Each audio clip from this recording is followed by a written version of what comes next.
Ayun, so good evening sa inyo guys. Ngayon po ay Tuesday, November 21, 2023. So ano ba yung huling pitik natin kanina sa closing? So nagberde yung index natin 0.41%, pero the whole day mapula yung index natin, di ba? So pinitik siya. Nagkaroon tayo ng okay, maganda, 120.35 million na net foreign buy dito sa market natin courtesy of Jollibee, di ba? So meron kasi siyang magandang guidance para sa fourth quarter, sabi niya mukhang mas maganda yung earnings niya by Q4. So kaya medyo maganda yung sentiment po kay Jollibee natin. Ayan, pumangalawa dito sa pinaka-trending stock. So nag-close tayo 6.2, 6,208.83. At green nga po tayo, 0.41%. Pero marami pa rin yung lumaglag na stocks natin.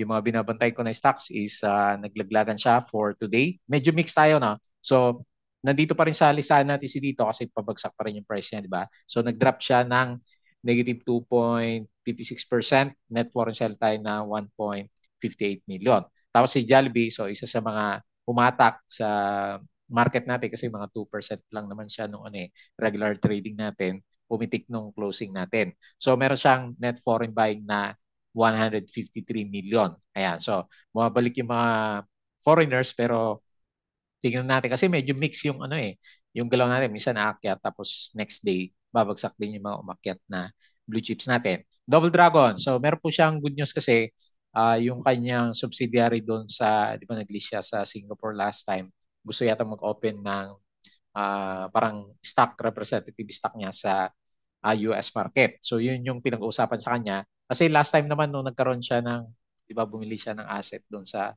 LA ba yung nabasa natin sa kanya last time, hindi masyadong pumitik yung galaw niya. So ngayon na lang, nag-up siya ng 5.3%.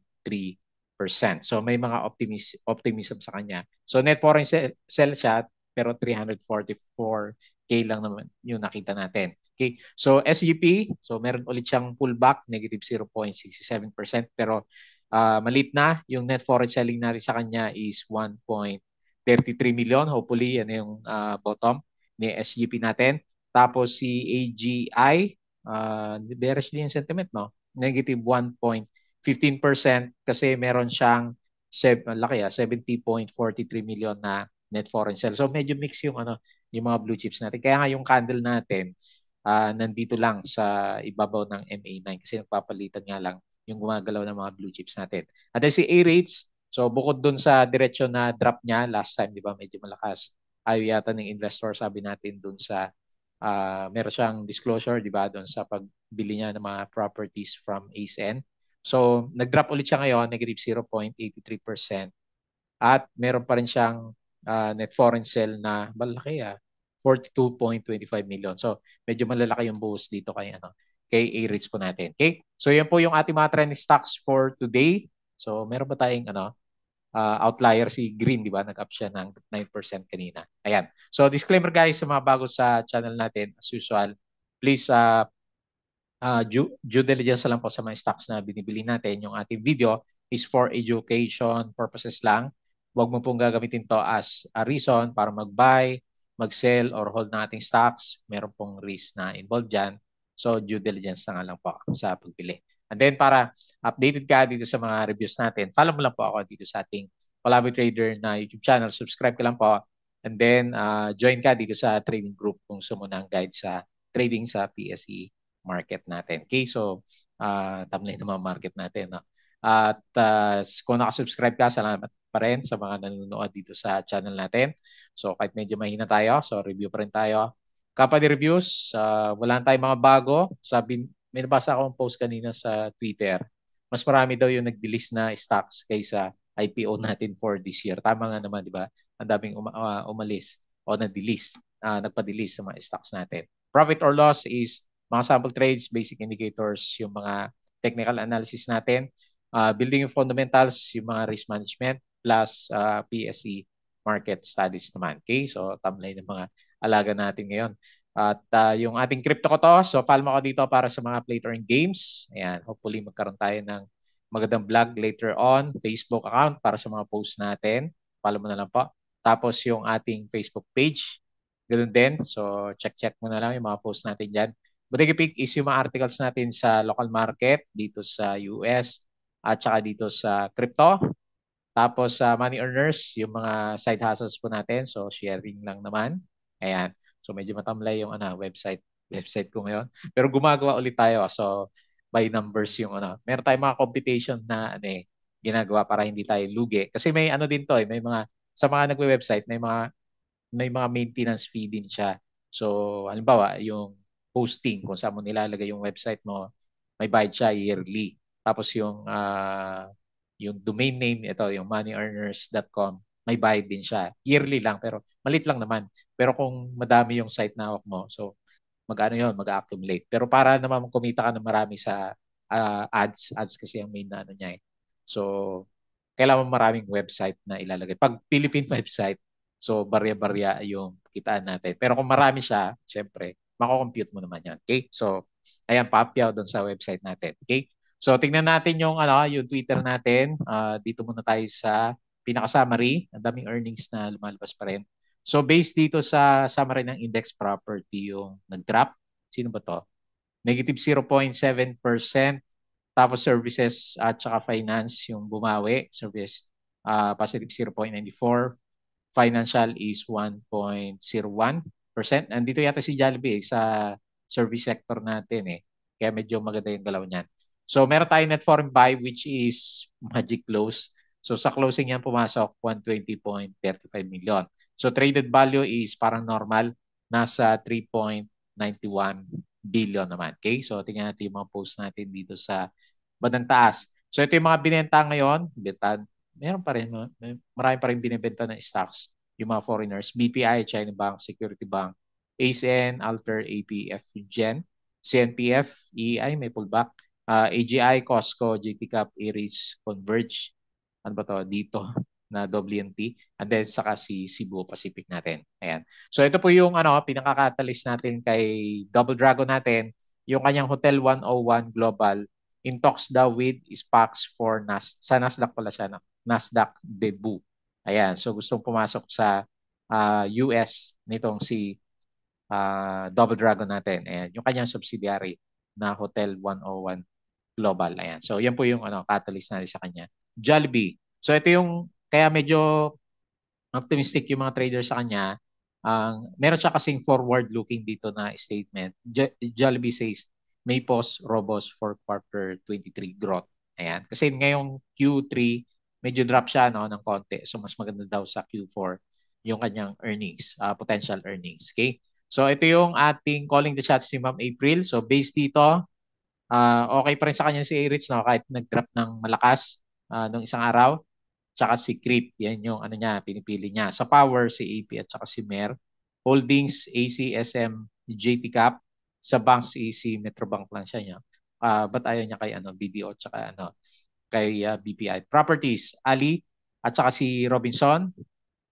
Consumer is Pure Gold yung gusto naman niya. Okay? So, minsan yan eh.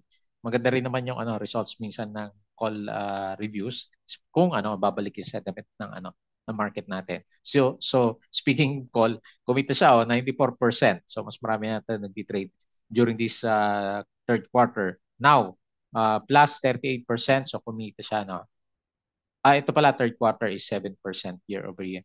Tapos itong si call natin is mataas pa rin siya 86%. Yan. Si Tech positive 58% year over year. Tapos si PRIT is minus 0.9%. PBGI antong minus 86% niya. Wala siyang third quarter is napindot natin. Balik tayo. From 2.4 is 1.2. Parang minus 50%. Ayan, lugi siya. Green. So ito po yung catalyst natin sa kanya. To list fully paid unlisted shares, Green's board approved the listing of the remaining unlisted but fully paid common shares issued by the firm with PSE. No other details were given. So parang siguro may investor na pumasok tapos magiging public shares yung binili ng investor natin sa kanya. So baka nagdagdag yung bumili last time sa kanya sa 0.25 natin, di ba? So pumitik siya ng 9% na galawan for today. So very good. AREIT, Zambales Property for AREIT swap, share swap valued at 34 pesos per share. AREIT and and ASEN fully owned Buendia Cristina Holdings will execute property for share swap. Okay? So, yun yung ayaw ng investor. Double Dragon, Hotel 101. So, gusto niya pumasok sa Nasdaq stock market. Aboitiz, sign 40% block in CC Coca-Cola. Ayan, so basa natin yung kapon. GGS to inject 11 million into GGS board. Ito na si Isen at saka si Ritz. Share buyback tayo, Robinson at saka si Ali. Double Dragon, yan na yung kanina. Tapos yung galawan nung isang araw. May big news ba tayo dito? AAB, basa natin yan. GGS Sense, All Fins, a 11 billion lifeline. Double Dragon, Hotel 101, near-term valuation is 17 billion peso. Okay? So, tapos yung galawan natin sa US market is okay naman siya kagabi.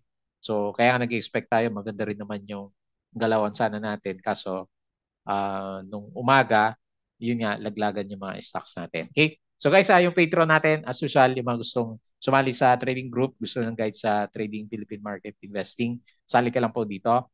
And kung gusto mong support, check mo lang po yung ating Patreon channel din natin. Okay?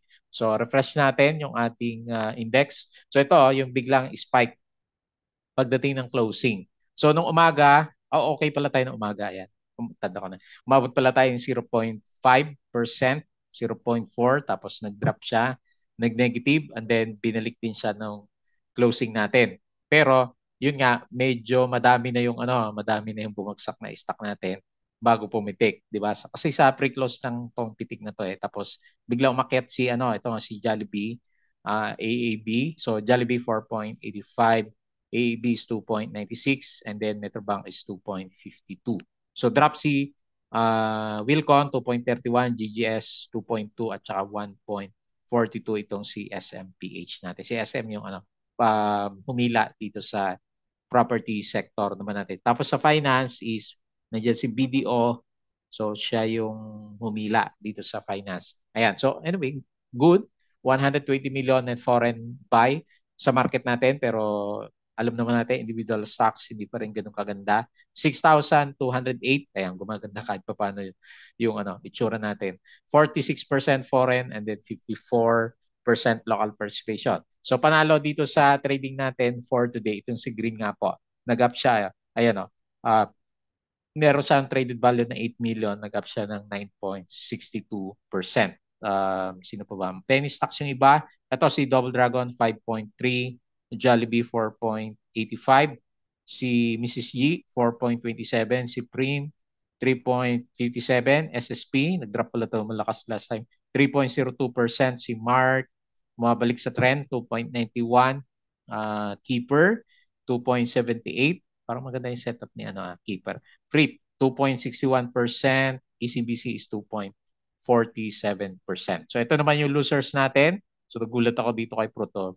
Binuhusan siya the whole day. So negative 12%. Kinain din yung up niya last time. Si Lode, 5.81. Si Lotto. Yung mga market dati, Vital Lotto, nag-drop din. Sun, nag-drop din. MRC, nagpo-pullback ulit, minus 4.38%. Merrimart ng buhos, 3.7%. Philritz, minus 3.45%. Dito, nag-drop nga si Security Bank. Medyo din to, no? Laggards din, minus 1.81%. Cebu, ang dami niyang green candle nung nakaraan So, nag-drop pa rin, 1.67%. Okay? So, wala pa rin masyadong isa lang nakita natin, di ba, si Green. The rest, mahina pa rin po yung galawan ng market natin. Okay? So, hopefully, good catalyst yung mga nakikita natin na pasundot-sundot ng foreigners naman natin. Ayan. So, maganda pa rin naman yung itsura ng index natin. So, nag-ano pa rin naman siya, nagbo-bounce malapit dito sa MA9. So, hopefully, nag-iipon lang yung foreigners natin para magkaroon siya ng momentum. Di ba? Kasi kulang tayo ng net foreign buy. So okay yung itsura ng RSI. So lumalaban naman siya. Tapos dito sa MACD is okay pa rin naman siya. Ayan. So nandito pa rin naman yung yung index natin. Huwag lang mabasag ulit yung yung MA9 natin. Kung hindi, pupulutin ulit tayo dito sa bandang 6,000 level naman. Okay? So okay na yan. Medyo siguro naman yung next na galaw natin is magsusunuran yung ibang mga blue chips natin. Kasi pag hindi pa rin maganda to, asahan mo yung individual stocks natin, ganun din, mahina pa rin din yung makikita natin na galawan naman sa kanila. So ito yung US market natin ngayon, mukhang mapula ngayon na. Nasdaq futures minus 0.15, Dow futures minus 0.18, and then S&P 0.16. So kahapon okay siya at saka sa Europe, 'di ba? Okay siya. Pero ngayon is medyo laglag na dito sa European markets, and then mix tayo. So marami tayong nakita na berde na nag-pullback nung closing no. So may mga nag-pullback nung closing. Meron din umakyat. So medyo mix nga lang dito sa Asian markets natin. Pero parang mas marami yung magandang galaw dito sa uh, Asian markets. Crypto, nandito tayo sa 37K pa rin. Bitcoin 37K, Ethereum 2,000 at saka si BNB. Lumakas si BNB 259. So up siya ng 4.63. The rest, tignan mo laglagan dito sa crypto. Yan. Ano ba? May news siguro to si BNB. Meron ba? Wala tayong nakikita eh. Okay, so wala tayong nakita na may bago na naman SEC accuses cryptos Kraken of running unregistered exchange. Ayan. So yan na naman yung sa mga brokers natin sa crypto, problema nila. Hindi siguro nag-register. Ayan. Okay, so refresh natin tapos tingin tayo dito sa individual na stock. So mahina pa rin si dito natin. Mga kadito natics, hindi pa rin siya nakakahanap ng support. Ano ba kailangan natin dito? Kahit Fibonacci, wala na rin eh. Tingnan natin yung retracement niya. Masyadong malalim na eh. Ayun sa gap na yung gap na talaga yung titignan, babantayan natin dito kasi mapula pa rin eh. 'Di ba kapon yung gap yung usapan natin? Ayan, so sakto rin kasi dito sa kabila. Ito may support siya dito at saka dito, as may gap. Ayan. So siguro dito na lang natin makita maglalaban yung mga bulls at saka bears natin. So overall picture mahina. Mahina po papunta na or nandito na sa oversold. Tapos yung MACD very very straight so wala pa. Hindi pa natin makita yung reversal ni dito natin. Nawala yung biglang takbuhan yung optimism natin sa kanya. So nag-drop siya negative 2.56%.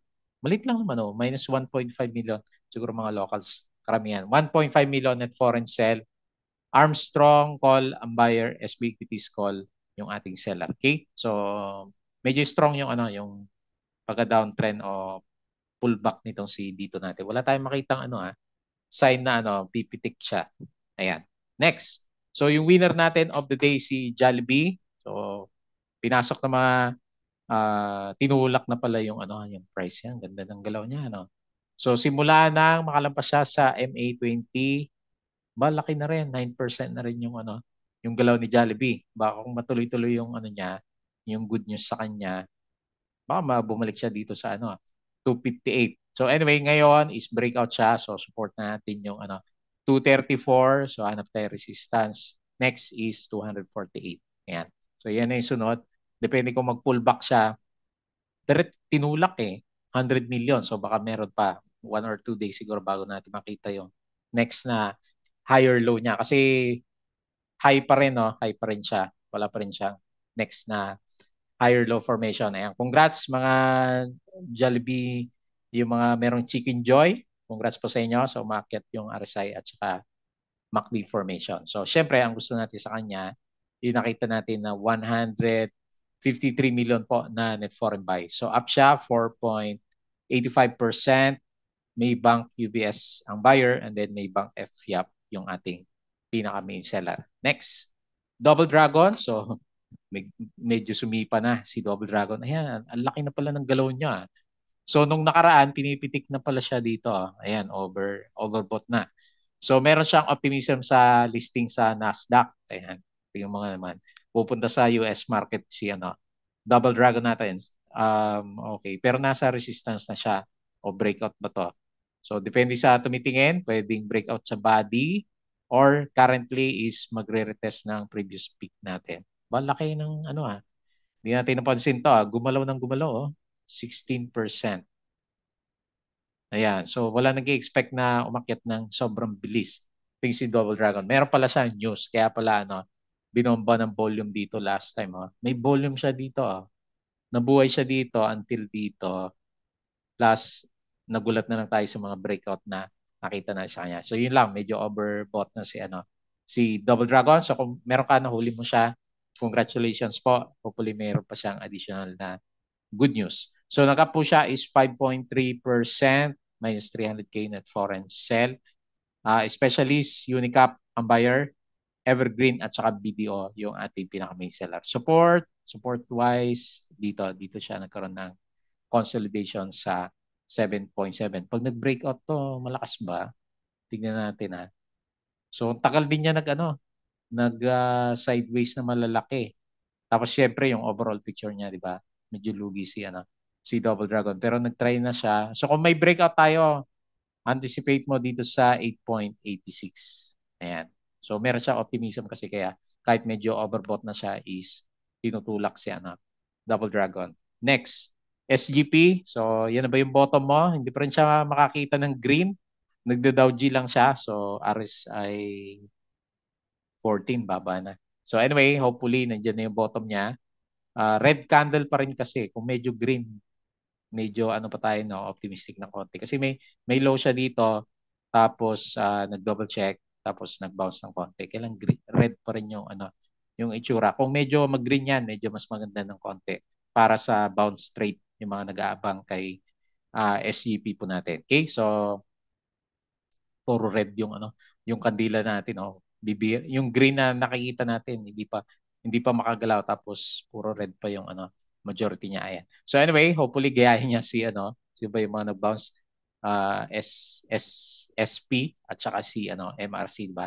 Nag-bounce mula sa kanilang pagka-oversold condition. Okay? So dito sa price action, si SGP is drop negative 0.67%. Konti na lang, minus 1.3 million at foreign sell, BPI call ang buyer, and then Papa Mandarin yung ating pinaka-main seller. Ayan. So retest pa rin siguro to bukas. Next, AGI. So isa sa mga medyo nahirapan na big caps na stocks natin. Ayan. So kailan ba rebalancing natin? Mukhang marami matatanggal sa blue chips natin kasi ang papangit ng mga price action. So nag-re-recheck siya ulit dito sa 10.15. So kaya siguro siya nag-trending kasi medyo walang optimism yung ang tagal na na downtrend yung mga indicators natin. So anyway, bantay na lang. So para sa optimism ng market, kasi opportunity yung mga bumagsak na blue chips natin. Kaya lang hindi kasama to sa recommendation ni call natin. So nagta-try na mag-recover yung MACD. So kailan kasi bagsak yung galawan natin for today. Okay? So negative 1.15% at saka syempre ang ayaw natin, net foreign sell 70 million, RCBC call ang buyer, SB Equities PEP yung ating pinaka-main seller. And then lastly, si Eritz, nasa pa rin calling the shots ni COL natin. Ayan, medyo solid pa rin yung yung candle natin. Ano ba yung drawing natin kahapon? Parang ito, di ba? Yung drawing natin. Tapos clone natin to. Nasanap tayo ng support. Ayaw pa niya. So, hindi pa natin makita, no? Kasi kahapon, parang nandyan na siya, pero ayaw niya. Di ba natin? So, siguro ito, meron siyang conso dito. Meron siyang conso support dito.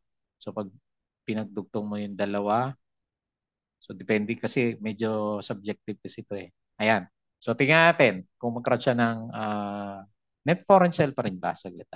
Net foreign sell pa rin kasi itong si Eritz. Nag-drop siya 0.83. Ayan malakas pa rin. Minus 42 million. So, bibigat ba siya dun sa sa property for share swap na gagawin niya? Kaya nag-aalisan yung investors natin. So, call Papa ang buyer. Salisbury Papa yung ating pinaka-main seller. So hindi pa. Naghanap pa po ng support si Eritz. So oversold na siya pero parang ayaw pa niya. So dito pa rin sa baba yung RSI plus. Bearish na bearish yung MACD formation natin. Okay? So tingnan natin. Malay mo, gayahin niya yung ginawa niya dati dito last time nag-drop tapos nag-recover siya. So drop tapos nag-recover. So drop, tingnan natin kung magre-recover si A-REITs natin. Okay? So yun lang muna yung ating review for today. Wala pa rin masyadong exciting na stocks na nakikita natin na galawan. So mga isolated pa rin na pumipitik na stocks natin tapos sa pre-close karamihan nangyayari. So medyo mahina pa rin yung market natin. Pero good sign, meron tayong nakakita na, di ba, 100 million net buy, 400 million net buy. Although kahapon 100 million yung net sell natin sa kanya. So medyo nagbabalance pa rin yung mga pasok ng foreigners. Okay? So yun lang po muna yung ating review for today. As usual, please don't forget to subscribe dito sa ating Palaboy Trader na YouTube channel. Crypto ko to, Facebook account, Facebook page, follow mo na lang, Bodega Peak, Money Earners, Twitter, Patreon, sa mga gusto mong support at saka sumali sa trading group. Open po siya anytime. So yun lang, maraming salamat. Kita po ulit tayo bukas.